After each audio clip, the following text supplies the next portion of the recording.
मैं जो बात कहने जा रहा हूं मुकम्मल करता हूं। नशा में ऐसा सुला दो, नशा में ऐसा सुला दो कि उठ ना सके। पिछले कई सालों से तुम पर भी ये इंप्लीमेंट करके देखा गया, एक्सपेरिमेंट करके देखा गया कि इनको इतना नशा दो। नशा का मतलब सिर्फ कोकेन, अफयून, चरस, गांजा ही नहीं, तुम्हें इंटरनेट के नशे में भी मुब्तला करके रखा गया है। इतना कि 24 घंटों में 20 घंटे तो ये फेसबुक, इंस्टा चलाते रहते हैं। ये इतने मसरूफ हो गए कि इनको ना इस्लाम की फिक्र हो, ना कुरान की, ना अज़मत मुस्तफा की। सारी बातें इसी में चलती रहे। मैंने अरबों को देखा, वो मदहोश हो चुके, उनके यहाँ अब होश बाकी नहीं रहा। कोई कुछ भी भौंके, वो नशा में है आज। अच्छा, दुनिया नशा में डालने के बाद चेक कैसे करती है? ये पूरा बेहोश हुआ है कि नहीं हुआ? डॉक्टर जब बेहोशी का इंजेक्शन लगाता है या गोली देता है सुन होने के लिए, तो फिर थोड़े से थप्पड़ मार कर देखता है, चूंटी काट के देखता है, कैंची लगा के देखता है। अगर हाथ पैर हिल रहे हैं तो इसका मतलब अभी पूरा बेहोश नहीं हुआ। फिर एक इंजेक्शन दे दो, हाथ 2-4 थप्पड़ मारने के बाद हाथ पैर भी नहीं हिलाता, इसका मतलब बेहोश हो गया। अब डॉक्टर जो है चीर फाड़ करता, यानी ऑपरेशन शुरू, हाथ पैर नहीं हिल रहे, इसका मतलब बेहोश हो गया है। दुनिया के चेक करने का तरीका यही है, डॉक्टर इसी तरह चेक करता है। लेकिन ये जालिम दुनिया जो उम्मत मुस्तफा को बेहोश करती है, नशा में लाकर, बदअखलाकी में लाकर, बेहयाई में लाकर, इसके चेक करने का तरीका ये है, किसी जालिम कुत्ते को हुजूर की शान के खिलाफ भौंकने के लिए लगाया जाता है। कभी इस्लाम के खिलाफ, कभी कुरान के खिलाफ। भौंको, जब कोई कुत्ता भौंकता है, ये दुनिया के लुटेरे दूर बैठ करके देखते हैं उम्मत पूरी बेहोश है या होश में है। ये चेक करने का तरीका है। पूरी बेहोश हो गई, आवाज कहीं से नहीं आएगी, आवाज नहीं आएगी। और अगर होश में है तो फिर वो समझते हैं अभी प्लान ठंडा रखो, अभी ये बेदार है। इसीलिए मैं कहता हूं मेरे अजीजों, जगह जगह जलसों में जाकर मैं खुद चेक करने लगा। जलसों में आने का मेरा मकसद ये था, इन्होंने पूरे हिंदुस्तान भर नहीं दुनिया भर में नशा पिलाया उम्मत को, और अब हुजूर की शान के खिलाफ भौंकने के लिए कुत्ते पैदा किए। और जब वो भौंकने लगे, मैं खुद भी जा जा करके देखने लगा क्या हकीकत में उम्मत बेहोश हो गई है नहीं। लेकिन अल्हम्दुलिल्लाह हिंदुस्तान के इस माहौल को मुशाहिदा करने के बाद सीना फख्र से चौड़ा हो गया। जालिमों, तुम्हारे कुत्ते भौंकते रह गए, लेकिन अभी उम्मत पूरी बेहोश नहीं हुई, इसलिए कि जहां तुम एक बार भौंकते हो, मुझ जैसे हजारों उलमा तुम्हें शेर की तरह दहाड़ते हुए मेरे मुस्तफा की अज़मत पुकार पुकार कर कहते हैं, अभी हम मरे नहीं हैं, न घबराओ मुसलमानों, अभी खुदा की शान बाकी है, अभी इस्लाम जिंदा है, कुरान बाकी है, अभी बेहोश नहीं हुई।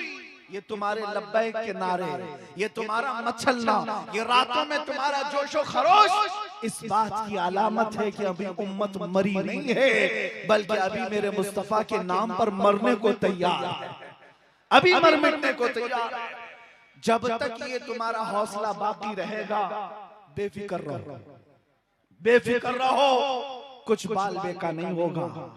इधर उधर मौसम के कीड़े आते रहेंगे, मौसम जाते ही चले जाएंगे, कुछ नहीं होगा। कुछ लोग बहुत फिक्र अंगेज, बहुत फिक्र में रहते हैं, अब क्या होगा, तब क्या होगा। खौफ ना रख रजा जरा, तू तो है अब्दे मुस्तफा, खौफ ना रख रजा जरा, तू तो है अब्दे मुस्तफा, तेरे लिए कुर्बान होना चाहिए, हर मोमिन को कुर्बान होना चाहिए। जंगे उहद में एक औरत दौड़ती हुई आई, उसका जवान बेटा शहीद हो गया। आई तो क्या कहती है, सबसे पहले हुजूर की बारगाह में आई, अर्ज करती या रसूल अल्लाह, मेरा अकलौता बेटा था, शहीद हो गया, अगर आप इजाजत दे दे तो मैं अपने बेटे को देखूं, अगर आप इजाजत दे। कौन माँ ऐसी है जिसके लाल की मौत हो गई हो और वो किसी से इजाजत लेने जाए? यहाँ तो मातम उठ जाता है, रोना पीटना शुरू होता है, लेकिन वो मदीने की खातून थी, मेरे आका की सहाबिया थी। हुजूर ने इरशाद फरमाया, जा तेरे जवान की लाश को देख ले। जब वो मैदान में आई, अपने जवान बेटे की लाश खून में लथपथ है, लेकिन देखने का अंदाज क्या है, आते साथ अपने बेटे के जिस्म से जुब्बा हटा दिया। तवज्जो, जुब्बा हटाया और उसके बाद लाश को पलट करके पीठ पर हाथ फेरती रही और उसके बाद फिर जुब्बा सही करती है और सजदे में गिर जाती है। सजदा करके अल्लाह की बारगाह में कहती है, ऐ रब्बल आलमीन, तेरा शुक्र है मेरे जवान को तूने अपने हबीब की खिदमत में कबूल किया, अपने हबीब की इज्जत पर कबूल किया है। अब सुनो, जो वहां पर सहाबा थे वो पूछने लगे, ऐ खातून, तेरा बेटा शहीद हुआ है, तू अपने बेटे को यूं पलट पलट कर क्यों देख रही है? क्या कहती है, मेरा एक ही जवान बेटा था, जब ये रुखसत हो रहा था तो मैंने इसको वसीयत की थी।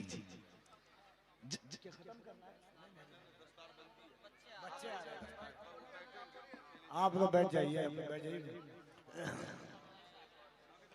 हाज़रीन, यकीनन खलीफा हुजूर ताजुश शरिया अल्लामा सलमान अज़हरी की जो गुफ्तगू हो रही है, अगर इसे हम सही से सुन लें, ये गुफ्तगू नहीं, दर्द है दिल का जो आज उम्मत मरहुमा की जरूरत है। समझिए, आप बगौर सुने, जब से आप बहुत सुनते हैं, अजीमुश्शान गुफ्तगू आप सुन रहे हैं। नारे तकबीर, नारे रिसालत और उलमाए अहले सुन्नत। नबी पाक सल्लल्लाहु तआला अलैहि वसल्लम की महफिलों में जितना अदब किया जाए उतना हुजूर का इश्क बढ़ता चला जाता है। महफिलों में अदब मलहूज रखें। मैं अर्ज कर रहा था, मदीने की वो खातून अपने जवान बेटे को इस तरह देख रही थी तो साहबा ने पूछा कि ए माँ, तू क्या देख रही है अपने बेटे के लिए, क्या देख रही है? वो खातून कहती है, जब मेरा लाल जा रहा था तो मैंने इसको वसीयत की थी कि मेरे बेटे जा रहा है रसूलुल्लाह की खिदमत में, देखना कभी मैदाने जंग में अगर दुश्मन गालिब आ गए तो पीठ फेर कर भागना मत, हुजूर को छोड़कर जाना मत। ये माँ कह रही है, ये माँ कह रही, हुजूर को छोड़कर भागना मत, और अगर पीठ फेर कर भागते हुए पीछे से जख्म खा करके मरा तो मैं अपना दूध माफ नहीं करूंगी। तवज्जो, क्या कहती है? अगर भागते हुए मारा गया तो मैं अपना दूध माफ नहीं करूंगी। यह औरत कहती है, मैं जब सुनती हूं कि उहद की जंग में दुश्मन गालिब आ गए थे, 70 लोगों की जानें चली गई, तो मैं दौड़ती हुई आई, मेरे बेटे की भी शहादत हुई। मुझे फिक्र ये थी, मुझे फिक्र ये थी कि कहीं भागते हुए तो नहीं मारा गया, मुझे डर था। इसीलिए आते साथ मैंने अपने बेटे के जुब्बे को हटाकर पहले पीठ पर हाथ फेर करके देखा कि कहीं पीछे से जख्म खा करके तो नहीं मरा।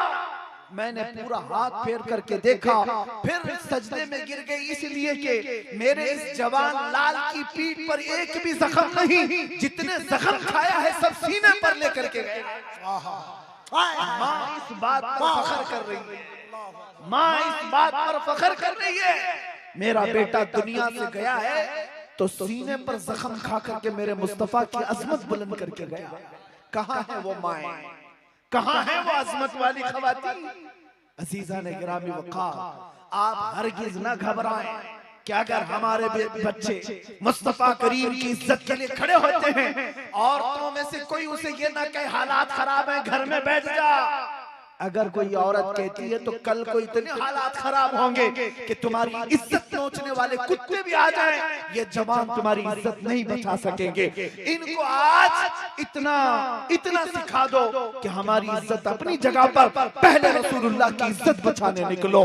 जब जवान मुस्तफा की इज्जत के लिए निकलेगा, अल्लाह करीम उसके घर की इज्जत खुद महफूज फरमाएगा, उसके घर की इज्जत अल्लाह महफूज फरमाएगा। क्या मदीने में औरतों और बच्चों को छोड़कर सहाबा नहीं जाते थे? क्या नहीं जाते थे? अगर वो सहाबा चले जाते तो उनके घरों की देखभाल कौन करता था? वो खल्लाक़े कायनात फरमाया करता। आज भी हमारे बिजनेस, हमारी दुकानें, हमारे जॉब, हमारी बीवियां, हमारे बच्चे सब अल्लाह के हवाले हैं, लेकिन जवानों अपने दिलों में इतना जज्बा जरूर रखो कि मुझे अल्लाह ने जो पैदा किया वो किस लिए पैदा किया, मुझे किस लिए पैदा किया। मेरे जुमले समेटता हूं, आखिरी जुमले, आखिरी जुमले। आपको कभी ये सोचना होगा अल्लाह ने मुझे क्यों पैदा किया है, मेरी जिंदगी किस लिए, मेरी लाइफ क्यों है? क्या सिर्फ खाने पकाने और गप्पे उड़ाने के लिए? मेरी जिंदगी सिर्फ एंजॉयमेंट के लिए? नहीं, अगर सुनना है जिंदगी क्या है, ताजुश शरिया को सुनो। फरमाते हैं जिंदगी ये नहीं किसी की किसी के लिए, जिंदगी है नबी की नबी के लिए। ना समझ मरते हैं जिंदगी के लिए, जीना मरना है सब कुछ नबी के लिए। जीना मरना है सब कुछ नबी के लिए। आओ अब आखिर में मैं ये अहद करके आपसे उठता हूँ, नबी पाक सल्लल्लाहु तआला अलैहि वसल्लम की तरफ अपनी रूहों को मुतवज्जे करो, अपने दिलों को मुतवज्जे करो और अर्ज करो या रसूल अल्लाह, आज के इस झालदा के जलसे में बैठकर हम ये अहद करते हैं और आज यहाँ से अज़्म करके उठते हैं या रसूल अल्लाह, दहन में जुबान तुम्हारे लिए, बदन में हिजा तुम्हारे लिए, हम आए यहाँ तुम्हारे लिए, उठे भी वहाँ तुम्हारे लिए, जमीनो जमा तुम्हारे लिए, मकीनो मकान तुम्हारे लिए, चुनीनो चुना तुम्हारे लिए, बने दो जहां तुम्हारे लिए, सबा वो चले के बाग फले, वो फूल खिले के दिन हो भले, लिवा के तले सना में खुले, रजा की जुबान तुम्हारे लिए, लिवा के तले सना में खुले, या रसूल अल्लाह हम सब की जुबान तुम्हारे लिए। उठो कुव्वते इश्क से हर पस्त को बाला कर दो, दहर में नामे मोहम्मद से उजाला कर दो। आखिर दावाना अल्हम्दुलिल्लाह रब्बिल आलमीन।